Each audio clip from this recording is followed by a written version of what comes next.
Quidditch, the sport that defines the Harry Potter universe, and a sport that got so popular that it launched a bunch of universities to have actual Quidditch teams. A sport that unfortunately many Harry Potter directors felt was completely unnecessary and that they should cut completely from their movies.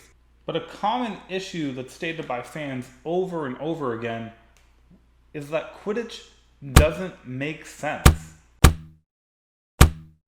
But today, I'm going to take a moment to explain to you muggles out there why the point system and the golden snitch actually work perfectly as they are in the game of Quidditch.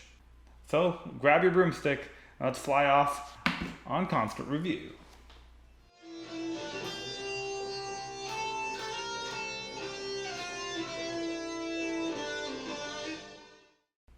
So before we get started, let's brush up on the rules of Quidditch really quickly. Quidditch is easy enough to understand. Each team has 7 players. 3 players are the chasers, whose jobs are to pass the quaffle amongst them and to score goals through the hoops on the opposite player's team. 1 player is the keeper, whose job is to defend the hoops. 2 players are the beaters, who use bludgers to try to unseat members of the opposing team and keep bludgers away from their team. And the last player is the seeker, whose job is to capture the golden snitch. So, for the most part, most people have no problem with the fundamentals of this game. A couple players passing around a ball and try to shoot it through hoops is very similar to multiple muggle games, including basketball or soccer or football if you're not American. But there are 2 aspects of this game that people have much more trouble getting behind. The bludgers, the beaters, the snitch, and the seekers. So before I get into talking about the snitch and the seekers, let me first talk about the bludgers and the beaters. People have a lot of concerns around the game of Quidditch, especially in Hogwarts. We repetitively hear that Hogwarts is the safest place in the wizarding world. Take no safer place, not one, except perhaps Hogwarts. But how can it be considered the safest place when they play this sport where injuries are super common? People fall off their brooms, they get hit by bludgers, concussions, broken bones happen all the time due to this game. And this is supposed to be the safest place in the world? And to that, I have to say, the answer is very straightforward. Broken bones aren't a big deal in the wizarding world. Madame Pomfrey says very specifically that she can mend broken bones in an instant. In fact, broken bones and head wounds and cracked skulls are just not a severe thing in the wizarding world. Having a cracked skull in the wizarding world would be the equivalent of spraining your ankle in the muggle world. It hurts for a while and it takes about a week or 2 to heal, and after that you're completely back to normal.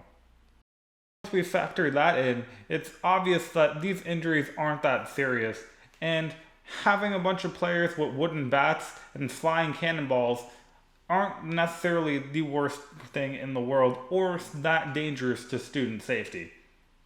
So with that out of our way now, let's talk about most people's biggest concern with the rules of Quidditch, the golden snitch.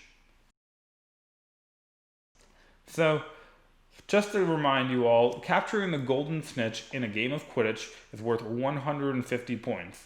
In comparison to a single goal scored by one of the chasers, those are only worth 10 points.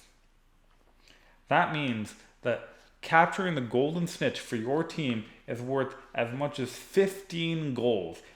This means that whichever team captures the golden snitch practically always ends up winning the game. This led a lot of people to comment that the golden snitch is just worth far too much in the game of Quidditch. It also ends the game, which is just way too many things for this one ball to do. The fact that it's worth 15 goals by itself basically renders the keeper and all the chasers, aka 4/7 of a Quidditch team, completely useless for the overall result of the game. However, I'll posit that that is not the case at all. And that's because the golden snitch is more complicated than you think. Though it's never talked about in the Harry Potter book series, we can find additional information on the creation and origin of the snitch in the book Quidditch Through the Ages.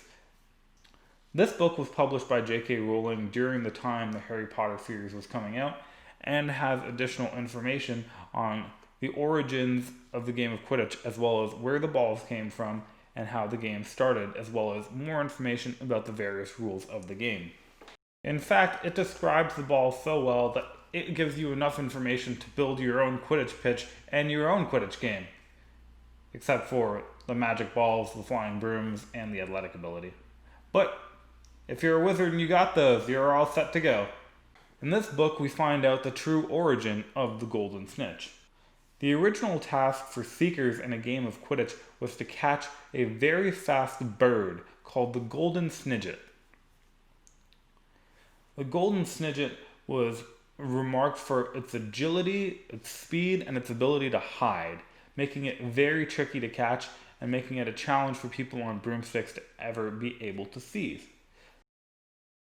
Now, due to the fact that there are obvious side effects of catching birds as part of a game, this led to golden snidgets becoming an endangered species, as they would often die during Quidditch matches. Thankfully, Bowman Wright was able to craft the world's first golden snitch, which was able to replace golden snidgets, those words are way too similar, and thereby remove the need for a live animal during the game. The golden snitch was designed fundamentally to replace the bird's performance, not to change how it behaves, but instead just to mimic it. That's the reason why the golden snitch makes a lot more sense than you may think, because the ability to capture the snitch is not the same throughout the entire game. Since the snitch is designed to imitate a real life form, a real bird, it would be a lot faster and a lot more difficult to capture or see at the beginning of a game. But as the game goes on, it would start slowing down and become more easy to see and more easy to catch. This explains why at the beginning part of the game, seekers can't spot the snitch despite seeing the referee let it go. It's not till much later in the game where the snitches start to slow down that both seekers start to be able to see it and spot it, and that's when they really have a chance to capture it for the first time. This organic mimicking performance of the snitch allows it to be caught fairly consistently by a roughly similar skill set of seekers, and therefore would pretty much limit the amount of time a game would usually take to being roughly the same. This explains why even the best seekers in the world have trouble catching a snitch in the opening parts of the game. For example, in the World Cup, we see Victor Crumb take a fairly large amount of time before he can spot the snitch, which, since he would know the importance of catching the snitch, especially because of the fact that the Irish chases were so good, if it were possible for him to catch it sooner, he would have. But because at the beginning of the game the snitch moves a lot faster, it's harder to catch then, giving chasers time to score plenty of goals in a match. Also, you have to remember that in the Quidditch Cup, the most important thing is not solely who wins every game. We get a breakdown of this in Prisoner of Azkaban, where Harry explains exactly how many points they need to get each place in the Quidditch Cup. The winner of the House Cup at Hogwarts is not determined by who wins the most games, but instead determined by who scores the most points. Knowing that, there's a fair amount of strategy behind catching the snitch. If you have really good chasers and your opponent's team has really bad chasers, you may want to avoid catching the snitch to allow your team to get more points. Whereas the converse is also true. If your team's chasers are not great, but your opponent has excellent chasers, it's in your best interest to catch the snitch as soon as possible. This also has an effect on the beater's performance in a game. If the beaters realize that their chasers are better than the opponent's team's chasers, they would want to spend more of their time helping stop their opponent's seeker from catching the snitch early. Doing that helps them prolong the game and gives them more points, which will help them win the cup at the end of the year. You can also see how, because the idea here is to maximize the most points, players will usually time the ending of the game towards what most benefits them. So guys, there you have it. That's Quidditch explained, and that's why the snitch makes sense and is a great part of the game. What do you think? Do you think the snitch is still unfair and it offers too much of an advantage to one team? Let me know in the comments down below, and I'll see you next time. By the way, if we want to actually talk about what's unfair about the game, let's talk about the fact that students buy their own brooms, and the richest students always end up having the best brooms. Anyways, see you next time, guys.